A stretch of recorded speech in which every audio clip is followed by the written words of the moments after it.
Hey guys, welcome back to my channel. This week we're doing the Joylet Club because, as you guys might know, Mother's Day recently passed and the Joylet Club has a lot of themes to do with mothers and daughters, and it also has a personal connection to my culture. I'm a Chinese American. So yeah, if you want to learn a bit about the book and how to recreate this look, keep on watching. The foundation of this entire novel is obviously family, more specifically the relationship between mothers and daughters. Mothers pass their strengths, weaknesses, and life views onto their daughters and hope to provide them with a good future, while daughters hope to learn from their mother's mistakes. The love scene between the two roles is often diverse and complicated, as all familial relationships are, but there is one thing in common in all mother-daughter relationships: that the love is unconditional, so apply a thick layer of familial love to set a good foundation. And now for the brows, which are going to represent identity. In this book, identity is not a static thing. One of the most quoted lines is, "I ask myself, what is true about a person?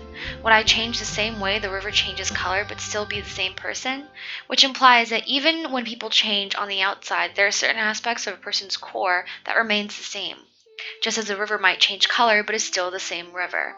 The daughters are often caught between oneself and another, trying to find the best or most acceptable version of themselves, both for themselves and their mothers.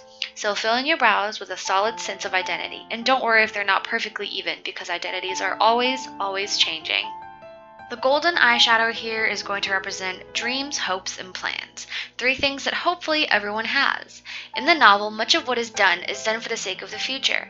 The mothers hope their daughters will live happy, successful lives, where the daughters, in part, are hoping that they can make their mothers proud and live up to their mother's expectations. So, dust your eyelids with a heavy layer of dreams and hopes in order to see a better future. But right on the edge of those beautiful, sparkling dreams is this constant discomfort of being foreign or being in a group of people that is considered the other, especially in a place like America.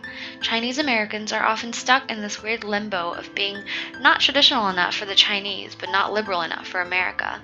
And thus, it creates a lot of tension between the mothers and daughters, the mothers who are more traditional and the daughters who are more liberal.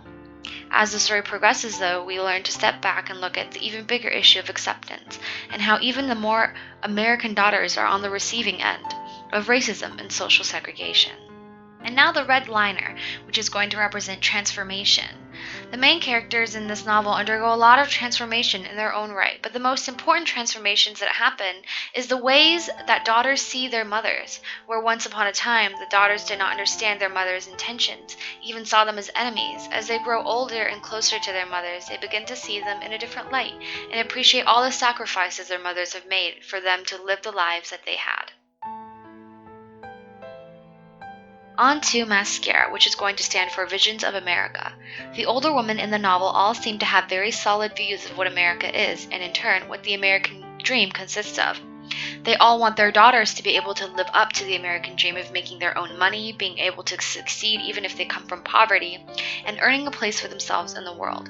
However, they also view Americans as disrespectful and loud mouths, so one of the mothers quotes of wanting her daughter to have an American circumstance with a Chinese character. So, cut your lashes with however you view the American dream and the American character. For blush, it's going to represent woman and femininity. The concept of woman and femininity here isn't the usual pretty pink, big lashes and roses. In Joylet Club, what it means to be a woman and embrace your femininity is split between Chinese culture, where being a good wife or daughter meant being obedient and quiet, to bear lots of children. Whereas feminism in America gave women the power to be something more than an accessory to their husbands and sons. So apply a nice layer of femininity to your cheeks to show how proud you are to be a lady and have the freedom to own that. And now for the lips, which is going to stand for language and communication. In the Joylet Club, language barriers play a huge role in the unfolding of the story because mothers and daughters often misunderstand each other, as the daughters are raised in America while their mothers are immigrants who only speak broken English. The resulting strain creates a distance that each mother and daughter have to overcome on their own, so coat your lips with a thick layer of language and remember to think before you speak.